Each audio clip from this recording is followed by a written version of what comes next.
Assalamualaikum warahmatullahi ta'ala wabarakatuh. My name is Muhammad Nazreen bin Rudin. And I'm syamil fikri bin saad.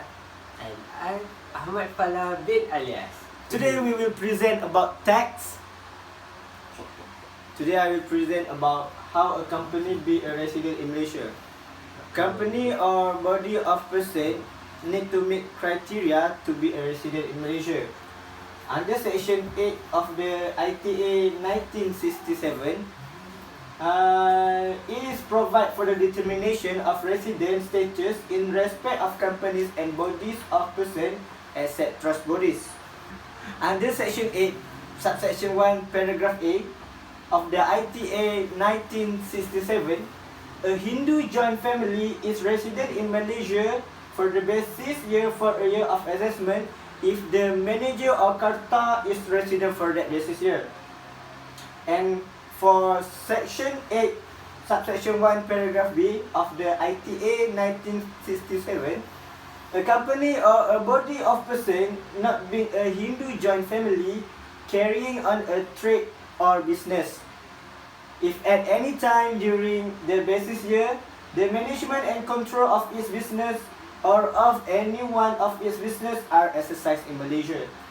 And for another Section 8, Subsection 1, Paragraph C of the ITA 1967, any other company or body of person not being a Hindu joint family, if at any time during the basis year the management and control of its affairs are exercised in Malaysia by its director or other controlling authority.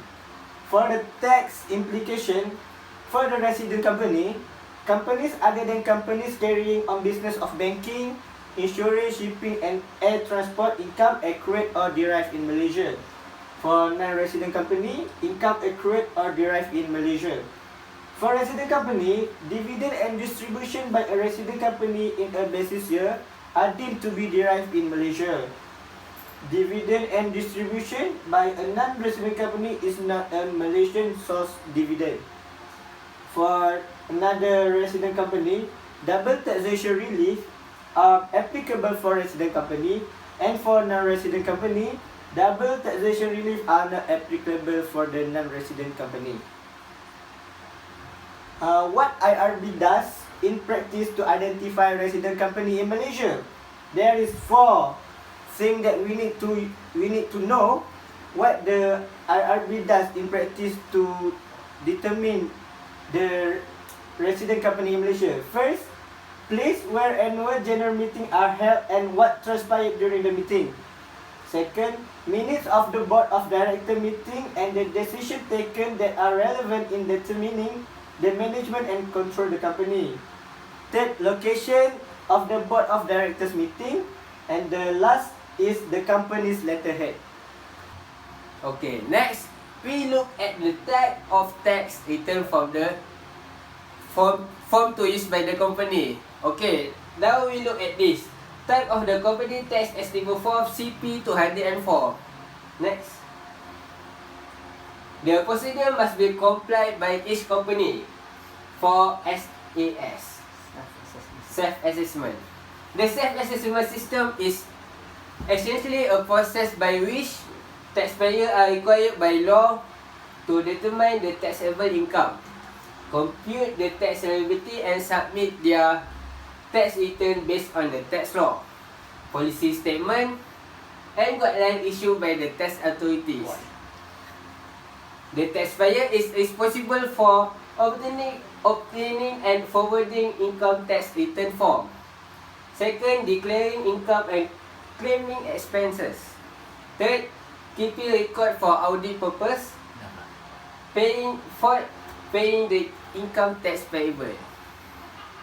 Okay, next, type of penalty might be imposed.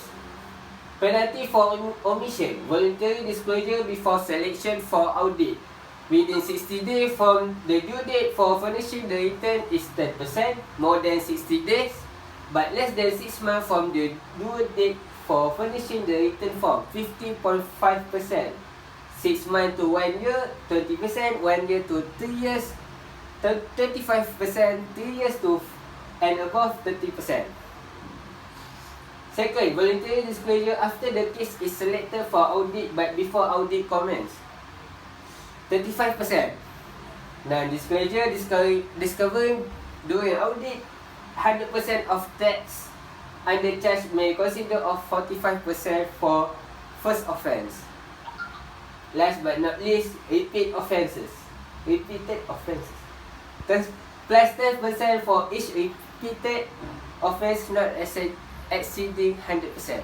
Okay, next we look at the penalty for not providing reasonable facilities and assistance. Based on the public ruling, the taxpayer may be liable to a fine of between 1,000 to 10,000 or face imprisonment for a term not exceeding 1 year or both. Failure to keep sufficient records upon conviction will be liable to a fine of between 200 to 2,000 or face imprisonment for a term not exceeding 6 months or both. So now we're moving on to the part B, which is the chronology of SST to GST and then back to SST. Okay, in 1970, SST was firstly introduced and known as SST 1.0. But the implementing of sales tax and service tax was begin on 1972 and 1975. In April 2015, our former Prime Minister, Datuk Sri Najib Abdul Razak was announced that GST will be replaced the SST 1.0 that previously we used. And on 1 September 2018, the Ministry of Finance was announced that a new version of SST will take over the GST system. The difference between SST and GST. SST is a consumption tax that is levied on and charged on any taxable service and sales provided by any taxable individual. For GST is a consumption tax is levied on any taxable service and good provided by any taxable individual. Sales tax only imposed on the manufacturer and consumer level, while service tax imposed to consumer who are using the tax services, while GST imposed on each level of this distribution, which are manufacturer, wholesaler, retailer, and consumer. Next is the tax rate for SST. Is the sales tax is 10% and the service tax rate is 6% service tax rate. And the tax rate for GST is a standard fixed rate with 6%. So this is the figure where GST show that 6% tax will be imposed to each class, which is manufacturer, wholesaler, retailer, and consumer, while SST sales tax 10% only imposed on manufacturer and service tax is imposed on the consumer.